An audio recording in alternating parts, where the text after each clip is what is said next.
For decades, repairing a damaged spinal cord was considered out of reach. But this year, Brazil announced something that could change the story entirely. After 25 years of research, Brazilian scientists have developed the first drug designed to regenerate spinal cord tissue.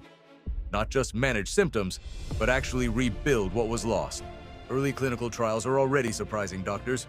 Some patients who had been paralyzed regained movement and basic motor control. Small steps, but steps that were once thought impossible.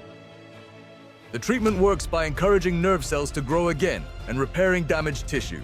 It also protects the remaining cells from further harm, giving the body a better chance to recover. Researchers are still urging patience.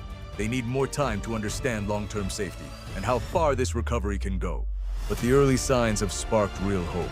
If this progress continues, it could mark a turning point for millions living with paralysis and bring the dream of functional recovery closer than ever.